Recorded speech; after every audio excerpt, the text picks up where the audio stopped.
प्रेम से बोलिए छठी मैया की जय। नमस्कार दोस्तों, मैं हूं नीलू मिश्रा। स्वागत करती हूं आपके अपने ही चैनल भक्ति संग्रह में। आज मैं आपके लिए लेकर आई हूं छठ महापर्व की पवित्र और प्रचलित कथा। अगर आपको इस कथा का पूरा फल प्राप्त करना है तो आप वीडियो में अंत तक बने रहें और पूरी कथा सुने।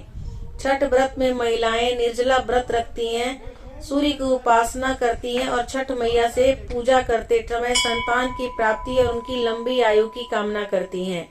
ग्रंथों के अनुसार भगवान ब्रह्मा की मानस पुत्री और सूर्य देव की बहन है षष्ठी मैया।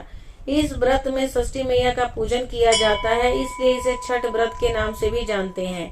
तो आइए जानते हैं क्या है इसकी पौराणिक कथा। तो चलिए वीडियो की शुरुआत करते हैं। कथा के अनुसार प्रियव्रत नाम के एक राजा थे। उनकी पत्नी का नाम मालिनी था। दोनों की कोई संतान नहीं थी। इस बात से राजा और उसकी पत्नी बहुत दुखी रहते थे। उन्होंने एक दिन संतान प्राप्ति की इच्छा से महर्षि कश्यप द्वारा पुत्रेष्टि यज्ञ करवाया। इस यज्ञ के फलस्वरूप रानी गर्भवती हो गई। 9 महीने बाद संतान सुख को प्राप्त करने का समय आया तो रानी को मरा हुआ पुत्र प्राप्त हुआ। इस बात का पता चलने पर राजा को बहुत दुख हुआ। संतान शोक में वह आत्महत्या का मन बना लिए, लेकिन जैसे ही राजा ने आत्महत्या करने की कोशिश की, उनके सामने एक सुंदर देवी प्रकट हो गई।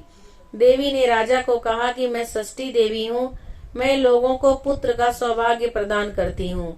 इसके अलावा जो सच्चे भाव से मेरी पूजा करते हैं, मैं उसके सभी प्रकार के मनोरथ को पूर्ण कर देती हूँ। यदि तुम मेरी पूजा करोगे तो मैं तुम्हें पुत्र रत्न प्रदान करूंगी। देवी की बातों से प्रभावित होकर राजा ने उनकी आज्ञा का पालन किया। राजा और उनकी पत्नी ने कार्तिक शुक्ल की षष्ठी तिथि के दिन देवी षष्ठी की पूरे विधि विधान से पूजा की। इस पूजा के फलस्वरूप उन्हें एक सुंदर पुत्र की प्राप्ति हुई। तभी से छठ का पावन पर्व मनाया जाने लगा। एक और पौराणिक कथा के अनुसार छठ का व्रत करने के प्रताप से ही पांडवों को उनका खोया हुआ राजपाट फिर से प्राप्त हो सका। जब पांडव अपना सारा राजपाट जुए में हार गए, तब द्रौपदी ने छठ व्रत रखा। उनकी मनोकामनाएं पूरी हुई और पांडव को राजपाट वापस मिल गया।